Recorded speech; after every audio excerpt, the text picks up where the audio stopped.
안녕하십니까. 시니어 여행이야기입니다. 오늘은 지난 연말에 경기도 동두천과 연천을 잇는 경원선이 개통된 것을 계기로 수도권 1호선 전철을 타고 연천을 다녀온 이야기를 해보려고 합니다.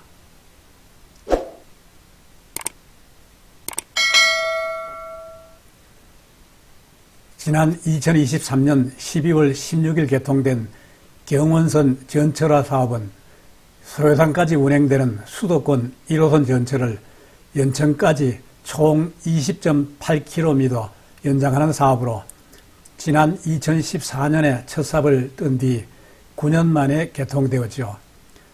이러한 경원선 전철화 사업 완료로 연천에서 동두천까지 이동시간이 30분에서 16분으로 단축되었고, 따라서 용산에서 전철을 타면 1시간 40분 만에 연천까지 갈 수 있게 되었습니다. 다만 하루 운행 횟수는 평일 왕복 42회, 휴일은 38회이고 출퇴근 혼잡 시간대에는 1시간에 2대, 나머지 시간대에는 1시간에 1대씩 운행되기 때문에 연천까지 갈 때에는 전철 시간을 잘 맞춰서 가야 기다리는 시간을 단축할 수 있죠. 저는 연천 5일장을 다녀올 생각으로 전철을 타고 연천장이 서는 1월 12일 날 1호선 도봉산역에서 오전 11시 24분에 출발하는 연천행 열차를 탔습니다.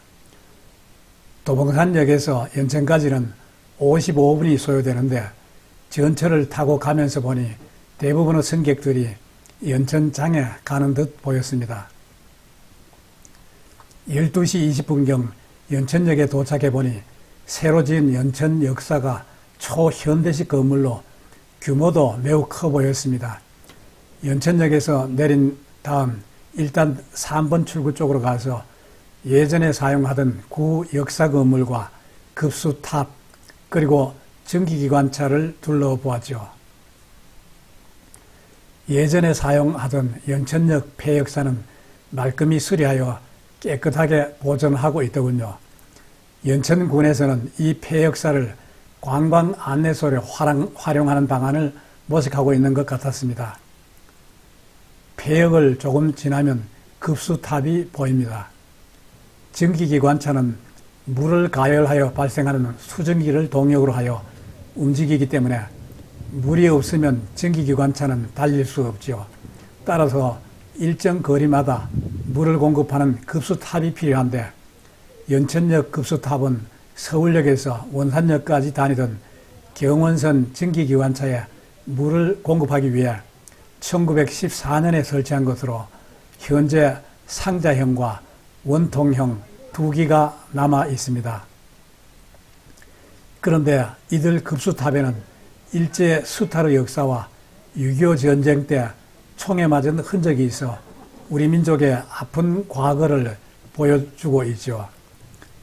급수탑은 1950년대 디젤 기관차가 등장함에 따라 제 기능을 다하고 사라졌지만 근대화 과정에서 중요한 역할을 한 전기기관차 관련 철도 시설물로 가치가 높죠. 따라서 이 탑은 2003년 1월 28일 우리나라 국가등록문화재 제45호로 지정되었습니다.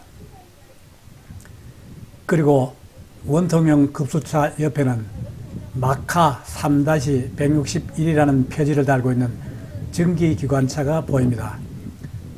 마카형 전기기관차는 장거리 운행을 위해 기관차 뒤에 대량의 물과 석탄 등의 연료를 별도로 실은 탄수차를 연결하여 운행하는 열차로서 여기에 전시된 마카 3-161호는 현재 경기도 의왕시에 있는 철도 박물관에 보관되어 있으며 이것은 실물 크기의 모형이라고 하죠.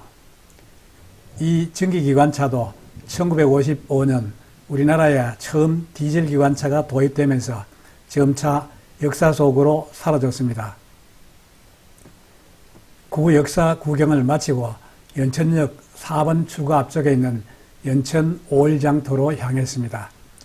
연천 5일장은 끝자리 2일과 7일 날 열리는데 오늘이 장날이라고 하여 잔뜩 기대를 하고 갔지만 날씨가 추운 겨울이라 그런지 장터에는 상인도 찾기 어렵고 손님도 없더군요. 썰렁한 그 자체였습니다. 장마당 안에 있는 간이식당도 문을 닫은 것 같았습니다. 대충 둘러보고 실망하여 돌아 나오는데 우리와 같이 장터 구경하러 온 사람들도 실망감에 투덜거리는 소리가 여기저기서 들려왔습니다. 연천군에서는 전철 개통을 계기로 지역 경제를 활성화하기 위한 여러 가지 방안을 강구 중인 것으로 알려지고 있는데 그 중에는 시티 투어버스의 운영, 전통시장 활성화 방안 등이 담겨 있다고 하더군요. 연천 5일장이 활기를 띠게 되기를 기대해 봅니다. 장터 옆에는 그 소문난 백다방도 보이네요. 장터 부근을 돌아다니다 보니 점심시간이 되어 부근 식당을 찾아 나섰지요. 5일 장터로 오던 길을 되돌아가다 보니 소담이라고 하는 식당이 깔끔해 보이고 집 앞에 세워둔 메뉴판에 있는 음식도 먹을 만한 것 같아 식당 안으로 들어섰습니다.